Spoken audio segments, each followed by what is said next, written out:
Well, now we turn our attention to women in politics. Well, yes, it's that season, and we're joined now by Honorable Abike Dabiri, who is a member of the House of Representatives. Thank you for coming on this morning. Thank you very much. You forgot the Erewa. Oh, I do always do that. Apologies Morning, there. how are you? Nice to see you again, and Happy New Year. Thank you. But when we talk about women in politics, what is it with women in politics? Well, women in politics make it, I think, a more distant game.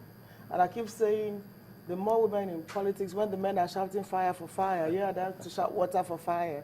And it's getting tougher for women in politics in Nigeria, really. Oh, not easier? No, it's not getting easier. In spite of the affirmative action, that policy where they want to get 35%? Contesting elections is getting more difficult. And I even say that maybe by 2015 elections in Parliament, there are probably less women than we have as at now. There's still cultural issues, there's still financial issues, and there's still this issue of you are a woman, and there's a limit to which you can go in some cases. Several states of Nigeria still will not accept a female governor at the helm of affairs. So it's getting tougher, and we need to have more awareness programs, more mentoring programs, especially for younger girls, to encourage them. You must have the courage, you know, to do what you want to do if it's in you to do it. So I think it's actually getting tougher.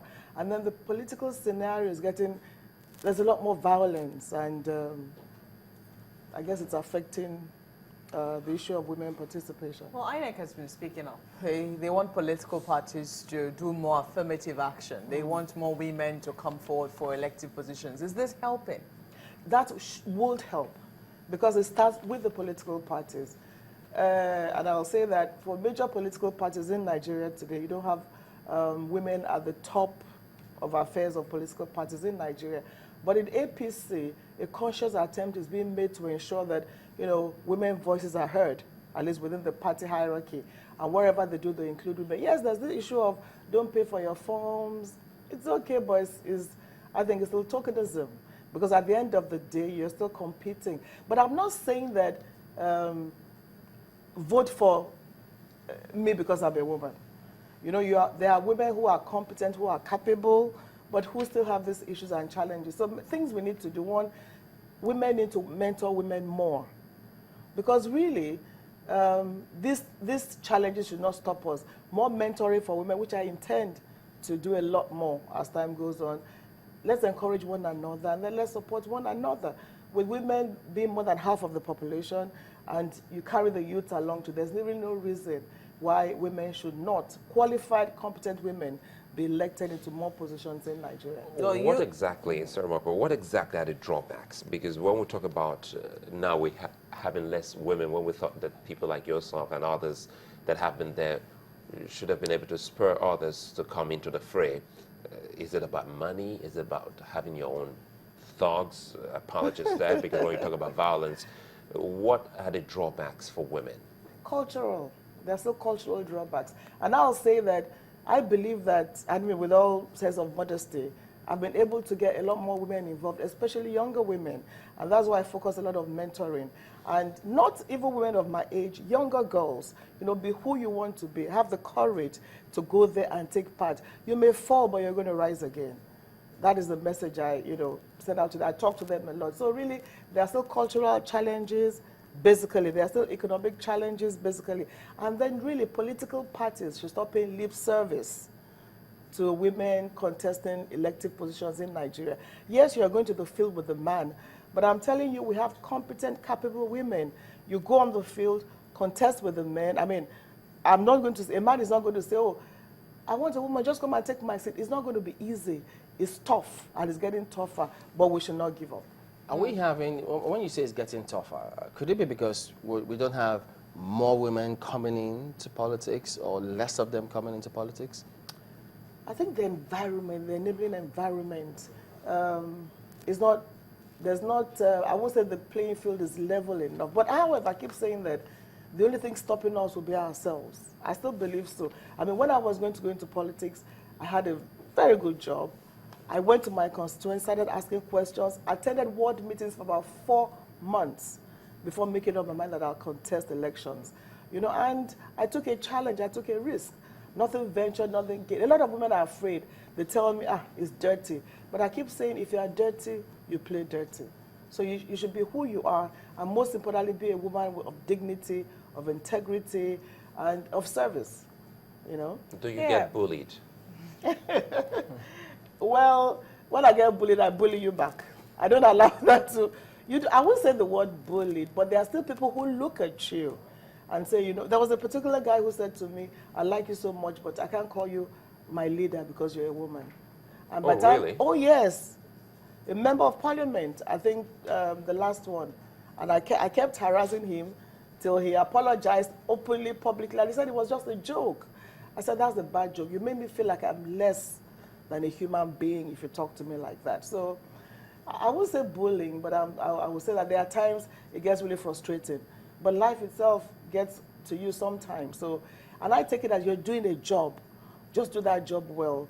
If the few people in elective positions do well, you'll be an encouragement for others. And I think that leads me to the next question. Do you think that women have been able to show that there's any difference between electing them and electing their male counterparts? Has there been any difference? I think to a large extent, yes. In what areas? No, to a large extent, yes. I mean, I'll give examples of myself and those that I've worked with here in Lagos. I mean, we have not fared too badly. For instance, I took a personal decision not to contest again after 12 years. And I got, you know, in fact, I was virtually moved to tears with some of the comments, and people who came to me, you've done very well, want you to go back. But I had to take that hard personal decision that I had said I would do over a year or two ago. It was a tough decision, you know, because they could see the impact you have made. And I keep saying that the way you do things as a woman is a bit different from the way, you know, maybe the man will do it. Sometimes you're a bit more compassionate. And I think one of the problems we have in Nigeria today is that there's no compassion in governance anymore. If there's compassion in governance, you know that that money is not meant to be stolen. That money is meant to build roads, provide infrastructure, you know, invest in people, Medicare, housing, education, and all that, and build institutions. You know, people would have said that maybe you should have stepped down on one condition, that another woman was taken over from you. Well, that was the problem. We didn't quite have that other woman. So that's why you're talking about mentoring now. That's why I keep talking about mentoring. You need to train, you need to build, you know, invest in people and build capacity. Unfortunately, the best candidate that came out was a man. There was even no female contender. If there was, I would have stuck my neck out. And I tried to talk to two of them, but it's like they knew they were not even maybe they're qualified to do it. But you see, we're still saying that we need to put the best forward. If the best is a man, let him go. But if it's a woman, don't say, because you are a woman, we will not allow you. That is I'm talking about equity, not even equality.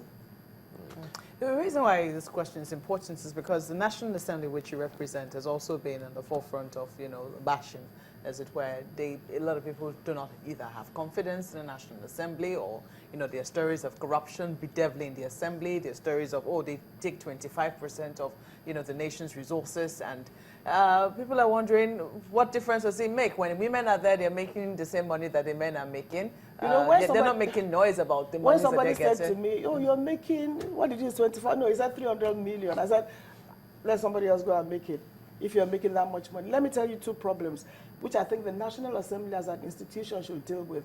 The leadership of the National, you see, if you come to me and say, oh, tell us what you earn, good to you, is not right. The leadership of the National Assembly, it is in the best interest of the National Assembly to have these things out there. And by the time they are broken down, it will even put less pressure on members of parliament. Because the rumor that, oh, you're getting this much, puts a lot of pressure on members. And at the end of the day, you actually spend much more than you ever, you know, assume you make.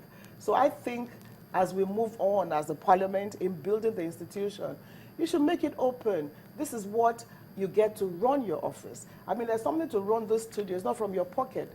Somebody is responsible. Now that money is you have to account for it. You have to show that you're doing the work. I'm chairman House Committee on Diaspora.